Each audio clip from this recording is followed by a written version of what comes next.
Ready to have a deeper conversation about body and soul, sacred leadership, and our collective evolution?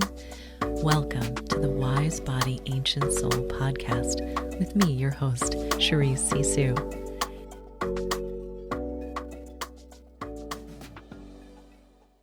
In today's episode, I bring you a story from my own lived experience as a belly dancer performing and teaching, as well as from what I experienced watching some of the best performers in the world, to really convey something that was landing with me this week was how we really have this intelligence in the body, this wisdom that operates often at a level outside of our awareness and our consciousness, and how sometimes that communication happens between bodies, between me to you right now as you're listening to my voice, maybe watching me on video, and I love to say my DNA is talking to your DNA, and they're having this whole side conversation that you and I aren't even privy to. But in the meantime,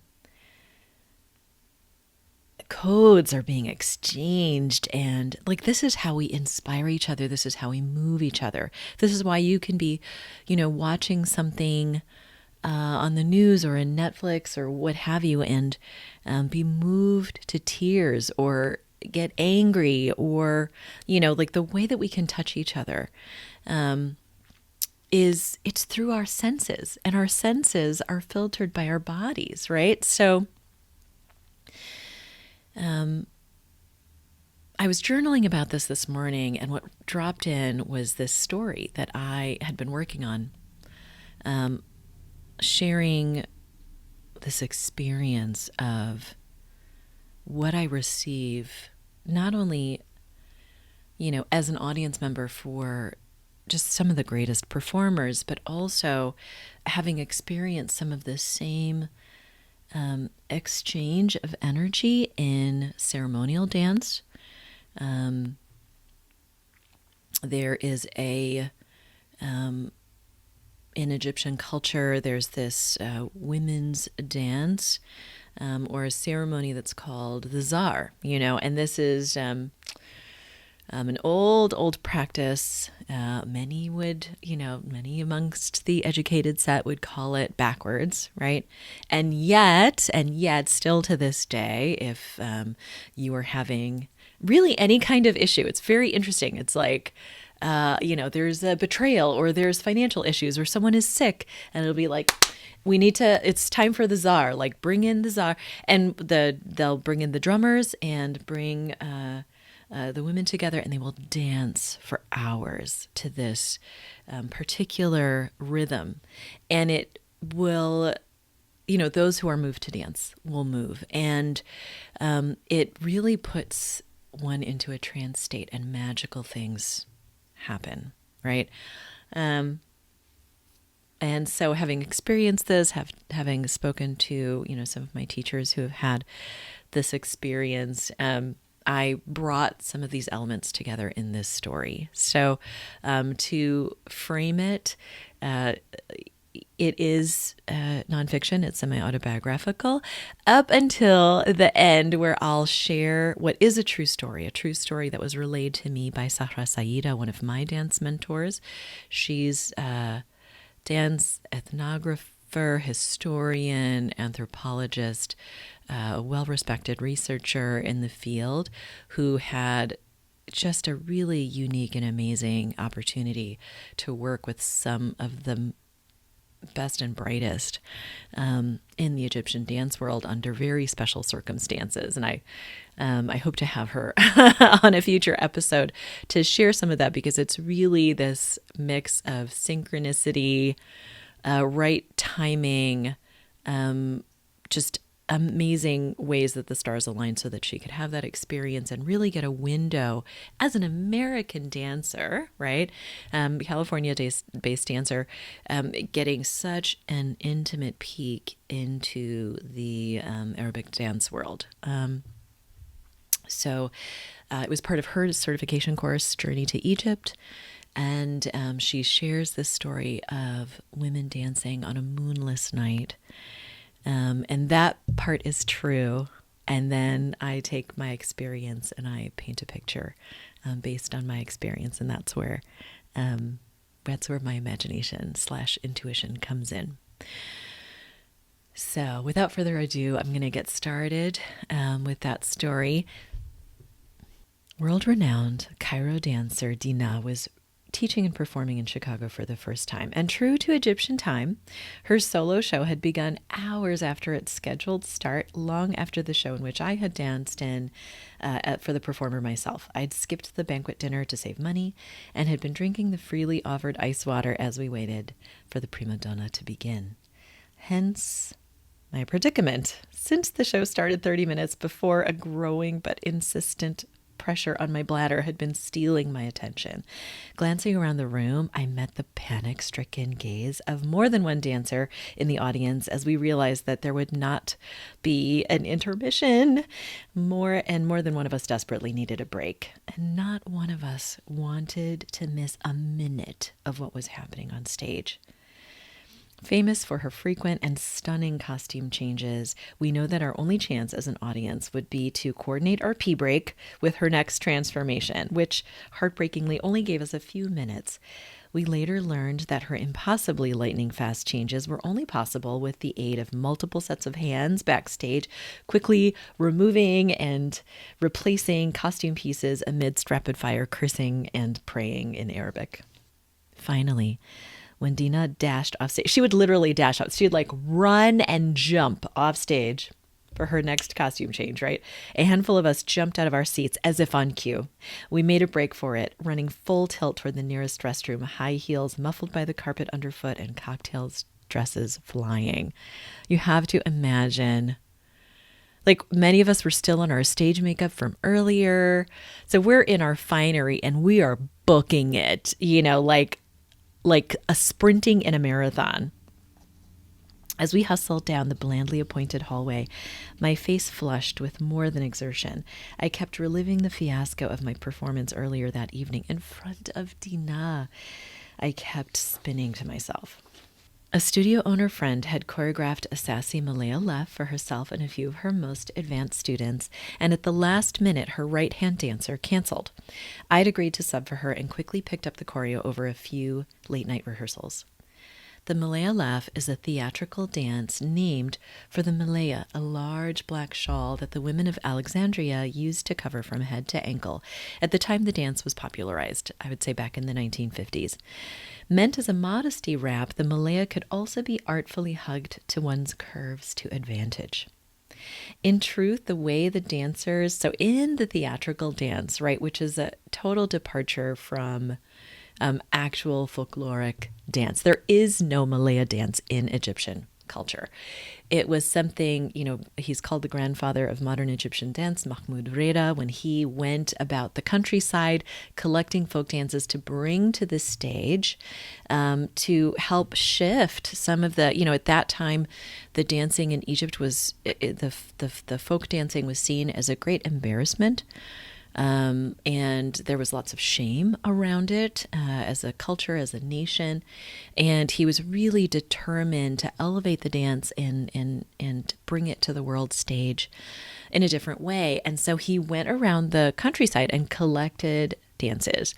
And from Alexandria, he brought this garment, the Malaya, but he completely invented a dance.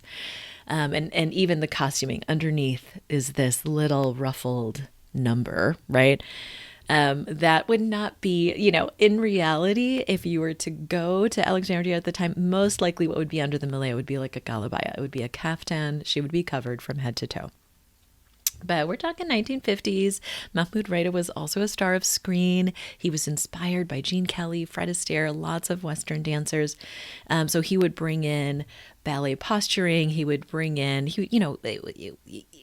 they've been fusing dance styles, as every culture has for many, many years. Still with this thread, this through line to very, very old practices. This is what is really interesting to me. So in truth, the way the dancers wrap and unwrap the malaya, exposing the short dress underneath and even swinging the ends coquettishly, would never happen on the streets of Alexandria, as I explained. If she chose to wear a malaya, she remained covered. Perhaps the inspiration for the malaya left dance was sparked by a momentary readjustment of the shawl that might sizzle an onlooker's desire, the way a woman would recover when a corner of her shawl would slip, flashing a glimpse of her brightly colored galabea, or the way she might intentionally adjust her malaya just so, following acceptable custom while also highlighting the sway and curve of her hips as she walked, lowering her lashes as she passed the target of her attentions. So a certain amount of fantasy and flirtatiousness is allowed for with the malaya left dance. There are limits to what is acceptable, however.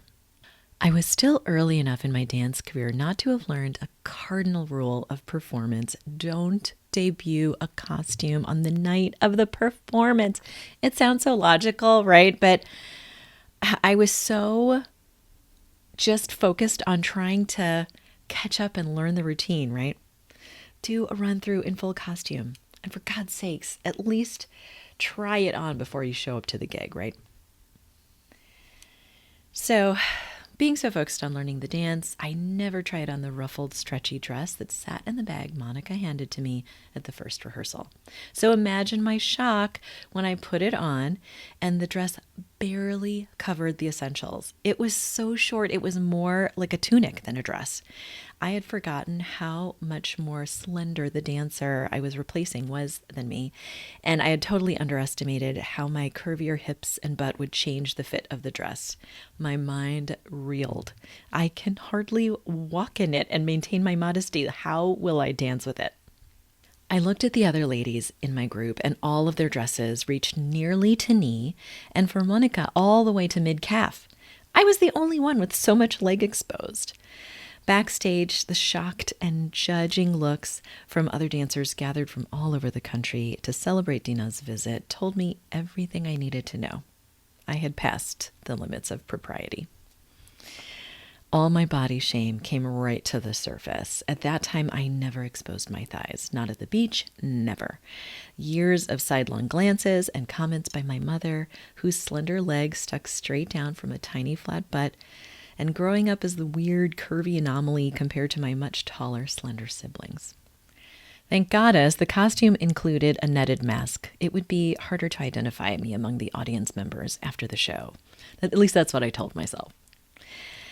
As the saying goes, the show must go on, so I danced as best I could as Dina watched, mutely, her face impassive, but for a slightly raised eyebrow. In hindsight, I can see how my discomfort with the costume was more my story than anyone else's. If anyone would be open to stretching the bounds of costume propriety, it would be Dina. In Egypt, Raqs Sharqi, which is the dance of the East, that's what belly dance is called there, right, is highly regulated down to what you can wear on stage. Actual teams of council members visit and review dancers' performances to make sure that they aren't being immoral. And yes, dancers have been arrested for, inspiring debauchery, right? When Dina had built up enough clout in the industry that she could change up her costume, translation, she made enough money, right? She could change up her costume to just within the bounds of what was permissible. It's part of what made her so famous, right? It was more than an act to get attention. It was a political protest. She was thumbing her nose at the establishment and their discriminatory treatment of dancers. So if anyone could handle a little extra thigh, it was Dina. We arrive at the bathroom, and there's a sign on the door that says, "Out of order." "You've got to be kidding me," one of my beautiful compatriots panted. "To the men's room," I cried. This was an emergency. We needed to get back to the ballroom before we missed a minute more of Dina's performance. Until seeing her dance in person, I'll be honest, I wasn't sure what all the fuss was about. Dina was clearly important within the dance form. People all over the world emulated her signature movements and costume styles. And her costumes were fantastic. But it wasn't until that night, once I could focus and settle into what was happening on stage, that I understood her magic. Earlier that day, taking workshops with her, I'd been surprised by her petite stature. She couldn't have stood any taller than me at 5'3". She taught us a choreography that she seemed to be making up on the spot. And yet I had seen her magnetize crowds. Like, there's a famous performance of her on television. She came out, for a New Year's Eve performance in what looked like gauzy, harem pants and top with nothing but what looked like a black bikini, full bottom, but black bikini underneath. The crowd went crazy, screaming, throwing clothes at her. Like, this is the kind of response that Dina inspires, right? That evening, as I watched her dance number after number, I tried to identify the warmth that was washing over me, and finally it dawned. Love. I felt waves of love coming off of her as she danced. I couldn't pinpoint it to a move or expression. She wasn't doing anything overtly complex, right? Of course, like all that internal movement, knowing what I know, but the dance was complex and was based on years and years of mastery. And it seemed so simple. And that was the magic of it. She was simply being so fully present with us, offering her soul to us as she danced with so much love. It was palpable. The warmth felt like generosity, like healing. It felt like an exchange older than time itself. In Arabic music, there is this concept of tarab, or ecstatic change. It describes a building of energy or tension that is then released in a shift in the music. It doesn't just apply to Arabic music, but they actually have a word for this. The best singers, musicians, and dancers understand this concept in their bones and can shift the energy of the room around it. How does one explain the release of emotion that is tarab? How can one explain the waves of love from a dancer? It's like a wave breaking apart on the shore, then gathering to break anew, endless, rhythmic, infinite, like the most perfect resolution. It is not unlike the climax in the act of lovemaking. It is an ecstatic transformation, the shift and release and change into something new. And done right, it touches the very core of you. It's a concept that's named in Arabic music, but that I feel also describes how we impact the world around us, how we are able, by casting our energy, to shift and change the very form of things around us. We're doing it whether we're aware of it or not, right? It may seem like a miraculous or outrageous claim, and yet we know this from quantum physics. Our intention as we gaze upon an atom changes the way it behaves. As I felt the waves of love rolling off Dina as she danced, I felt myself transformed. I understood at a level I hadn't before the power of this dance to heal and change, not just the dancers, as I'd experienced internally, like as a dancer being on stage, how powerfully healing this dance is, but also for the people we share it with. I better understood my power, seeing it modeled with Dina, and my embarrassment for earlier that evening dissolved. In a tiny village on an Egyptian hillside, there remains a scant handful of elderly women who remember the old dances learned as children from their mothers and their mothers' mothers. They perform these ancient rituals only on moonless nights, long after whatever mulid or festivity has settled down, and only the most devoted linger, hoping for the rare sight. As onlookers shut down and pocket the ubiquitous phones and the fire dies down to embers, a cloak of darkness falls around the gathered circle. As if materializing from thin air, two white-haired men emerge from the shadows to pull a pair of stools close to the fading fire's edge and sit with their drums. One balances a wide, shallow frame drum on his knee with one hand, while with the palm of the other he sounds a limping, sonorous bass beat. doom, tak doom, tak doom, tak doom, tak. The other holds a doombeck across his knees, palm and fingers of his right hand rolling across its snakeskin top. His left hand moves in and out of the drum's ankh-shaped body, subtly lilting its tone up and down. He begins by echoing the larger drum's rhythm, then improvising lightly around it. Brr, check, doom, check, brr, check, doom, check. As the drummers settle into the ceremonial rhythm, the elder women step forward. The dark burqas that drape them from head to toe whisper a hushed rustle, their bare feet padding silently in the dust. They raise their arms and begin to dance, their undulating forms barely discernible against the deep darkness surrounding them.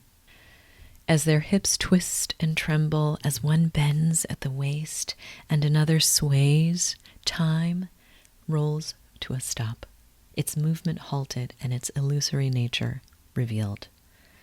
The circle is transported to a time when women's bodies represented the sacred mystery of life, and the dancer priestess stood shoulder to shoulder with the shaman warrior as a guiding seer to her people.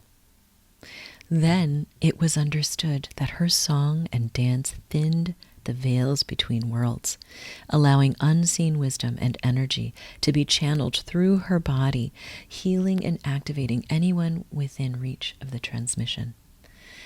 The elders dance like this, covered in near pitch blackness, as a protection for themselves and their audience.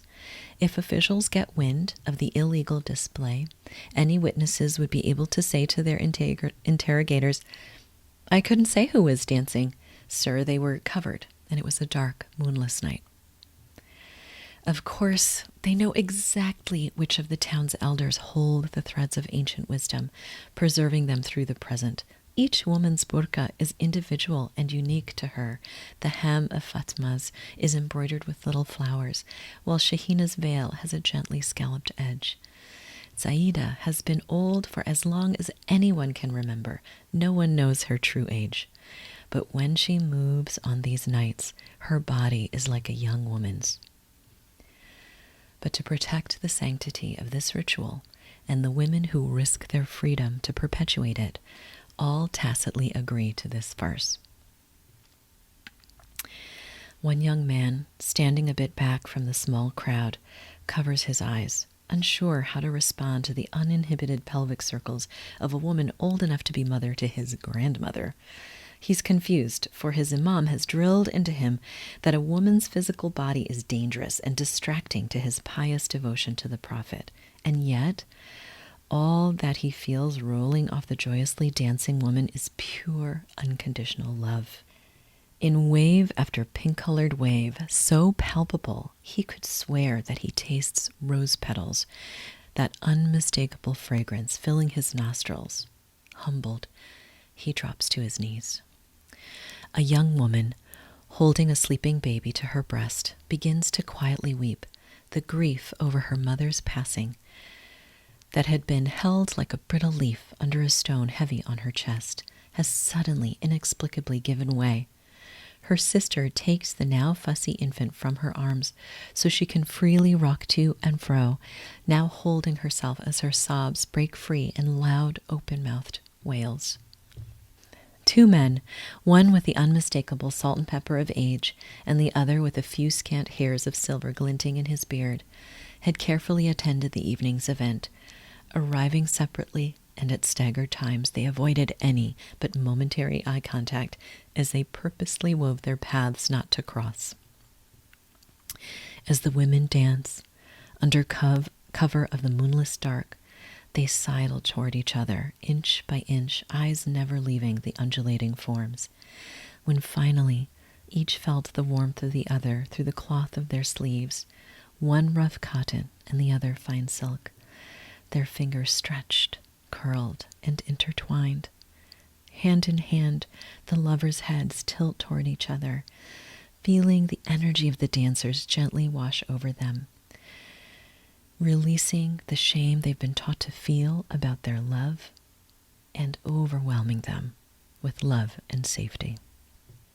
Another woman begins to stomp in rhythm with her wise elders, swaying forward and back as she slips into a trance.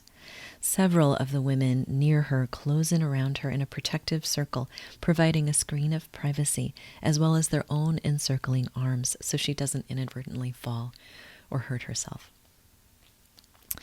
Eyes closed dreamily, she tears. The woman's hands begin slapping a syncopated rhythm over her body, palm to upper arm, closed fist to torso, and clapping down the length of her legs in a display that would have been considered shameful. Outside the circle of her family's women, she feels a warm flush sweep over her body as blood circulates to joints that have been stiff and sore.